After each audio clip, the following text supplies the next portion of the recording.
करकलित कपाल कुंडली दंडपाणि स्तनुड त्रिमणिलव्या लेग्न्योपवीति कृतशमय शप्रया विघ्न विच्छेद हेतु जयत वटुकनाथ सिद्धिदशातकानाम।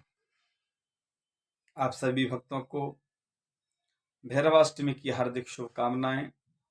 आज फिर महर्षि पाराशर ज्योतिष समाधान केंद्र के इस YouTube चैनल में हम उपस्थित हुए हैं। आज पावन पर्व है भैरवाष्टमी, और भैरवाष्टमी के दिन भगवान भैरव जी का जो पूजन करता है उसके सभी कष्ट भगवान भैरव दूर करते हैं। शास्त्रों में भैरव जी के पूजन के बहुत विधान बताए गए हैं। आज मैं आपको इस भैरवाष्टमी के पावन पर्व पर भैरव जी का एक छोटा सा एक प्रयोग बताऊंगा, जिसके करने मात्र से आपके जीवन के जितने भी संकट हैं सभी दूर हो जाएंगे। क्योंकि भैरव जी को आसन्न संकट निवारण देव कहा गया है। कहते हैं जो भैरव जी के भैरवाष्टमी के दिन भैरव जी का बलिदान करता है, भैरव जी उसके सभी कष्टों को दूर करके उसको मनोवांछित फल प्रदान करते हैं। एक बार भैरवाष्टमी के इस पावन पर्व पर भैरव जी के दिव्य बलिदान का विधान आप ध्यान पूर्वक श्रवण करेंगे। भैरव जी के जो बलिदान है उसमें जो सामग्री है एक बार उसको ध्यान पूर्वक श्रवण करें। भैरव जी के बलिदान में सबसे पहले 18 दीपक मिट्टी के, जिसमें एक चौमुखा दीपक होना चाहिए, साथ में तिल का तेल, दही, सिंदूर और गुड़, शहद और एक कांसे का पात्र, रुई, माचिस, पूजन के लिए पुष्प आदि, चंदन आदि और रूली आदि रखनी चाहिए। एक जल का पात्र भी आपको रखना चाहिए, और भैरव जी के भोग के लिए बेसन के लड्डू जो भोग लगाना है वो लेके रखना चाहिए। यही पूजन की सामग्री है। तो आए आज जाने भैरव जी के दीप बलिदान का विधान। सबसे पहले हल्दी के एक चौका लगाएं। चौका लगाने पर उसको सिंदूर से अष्टकमल बनाएं, और अष्टकमल बनाने के बाद में, अष्टदल बनाने के बाद में चारों तरफ 17 दीपकों को लगाएं, और बीच में जो चौमुखा दीपक है उसको लगाएं। उसमें तेल आदि लगाकर चौमुखा दीपक में 4 बत्तियां जो चारों तरफ निकल जाएं, 2 बत्तियां लंबी बनाएं और चौमुखा दीपक बनाएं, और बाकी सभी दीपकों में लंबी बत्ती जलाएं और उसमें तिल का तेल का प्रयोग करें, क्योंकि तिल का तेल ही भैरव जी के पूजन में प्रयोग किया जाता है। दीपकों को बनाने के बाद में अपने सीधे हाथ की तरफ जो आपने उड़द के आटे की पकौड़ियां जो बनाई हैं, क्योंकि उड़द के आटे की पकौड़ी ही भैरव जी के बलिदान में प्रयोग की जाती हैं, तो उड़द के आटे की पकौड़ियां बनाएं, जिसमें नमक और मिर्च आदि का प्रयोग न करें, और तिल के तेल में ही वो पकौड़ियां बनाएं। उन पकौड़ियों को एक अपने सीधे हाथ की तरफ एक पत्तल पे विराजमान करें, रखें, और रखने के बाद में उनके ऊपर शहद और सिंदूर डालें, और अपने सीधे हाथ की तरफ एक कांसे के पात्र जो मैंने बताया है उस कांसे के पात्र में गुड़, दही और ऊपर से शहद डालें।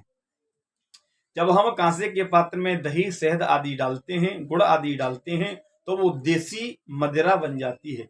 शास्त्रों में भैरव जी को मदिरा चढ़ाने का भी विधान बताया गया है।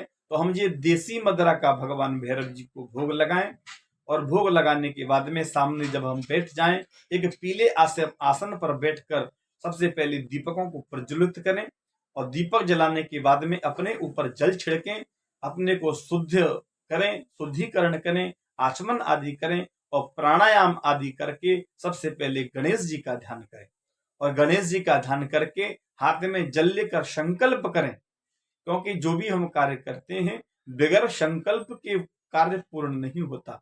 तो हम संस्कृत नहीं पढ़ सकते, तो संस्कृत न पढ़ने के बाद में भी हाथ में जल लें, और जल लेके मन में संकल्प करें, हे भैरव जी महाराज, हम इस कार्य के निमित्त आपका हम दीप बलिदान कर रहे हैं, दीप दान कर रहे हैं, आप हमारे कार्य को पूर्ण करें, ऐसा मन में संकल्प करें। संकल्प करने के बाद में भगवान गणेश जी का पुनः ध्यान करें और भैरव जी का ध्यान करें, क्योंकि भैरव जी का जो भी हम पूजन करते हैं उसमें सबसे पहले गणेश जी और भैरव जी का ध्यान करना चाहिए। क्यों? कहते हैं तीक्ष्णदृष्ट महाकाय कल्पांत दहनोपम भैरवाय नमस्तुभ्यम अनुज्ञाम दातुमर्हसि। हम जो भी कार्य करते हैं सबसे पहले भैरव जी से आज्ञा लेते हैं, हे भैरव जी महाराज, हम इस कार्य को प्रारंभ करने जा रहे हैं, आप इस कार्य की पूर्ति करें। इसलिए भैरव जी का बलिदान करें और दीपक आदि जलाने के बाद में भैरव जी से प्रार्थना करें, हमने जिस कार्य निमित्त आपको ये बलिदान दिया है, दीप बलिदान 18 दीपकों का बलिदान किया है, उस कार्य की आप पूर्ति करें। पूर्ति प्रार्थना करने के बाद में भैरव जी से जो भी पुष्प चंदन आदि हैं, भगवान भैरव जी का ध्यान करके एक पुष्प में रूली चावल आदि लगा के अर्पण करना चाहिए। और जो बलिदान आपने तैयार किया है, जो पकौड़ी आपने बनाई, उसका भोग लगाएं। साथ में जो मदिरा का जो आपने कांसे के पात्र में रखा है, उसका भी भोग लगाएं और भैरव जी से पुनः प्रार्थना करें, हे भैरव जी महाराज, हमारे कार्य की निवृत्ति के लिए आप इस भोग को स्वीकार करें। जब भैरव जी को भोग स्वीकार करेंगे, उसके बाद में पुनः प्रार्थना करें, कर कलित कपाल कुंडली दंड पाणी स्तरुण त्रिमणील व्याल यज्ञोपवीति कृत शमे शप्रया विघ्न विच्छेद हेतु जयति वटुकनाथ सिद्ध दह साधका नाम। मैं साधक आपका पूजन कर रहा हूं, आप मेरी कार्य की सिद्धि के लिए इस पूजन को स्वीकार करें। और ऐसा कहने के बाद में पुनः सीधे हाथ में जल लेके जो भी आपने पूजन किया है वो भैरव जी को अर्पण कर दें और भैरव जी से प्रार्थना करें, हे भैरव जी महाराज, जो भी हमने पूजन किया है उसमें यदि कोई त्रुटि, कोई कमी रह गई हो तो आप उसको एक बालक जानकर मुझे क्षमा करें। इस त्रुटि को आप, मेरे अपराध को क्षमा करें और इस बलिदान को आप स्वीकार करें। ऐसा हम जब भैरव जी को पूजन करते हैं तो निश्चित ही भैरव जी महाराज आपके इस बलिदान को स्वीकार करके आपको मनोवांछित फल प्रदान करेंगे। ये शास्त्रों में बताए, वैसे तो भैरव जी के बहुत सारे विधान बताए गए हैं, ये सूक्ष्म उपाय है। यदि आपको किसी वस्तु की जानने में असुविधा हो तो नीचे नंबर दिए गए हैं, आप उन नंबरों पर भी संपर्क कर सकते हैं। कोई समाधान, कोई दिक्कत आ रही है पूजन करने में तो आप उसका समाधान भी कर सकते हैं। इसलिए मैं आपको पुनः भैरवाष्टमी की बहुत बहुत शुभकामनाएं। भैरव जी का बलिदान करें और अपने जीवन को कृतार्थ करें। बोलिए भैरव जी महाराज की जय।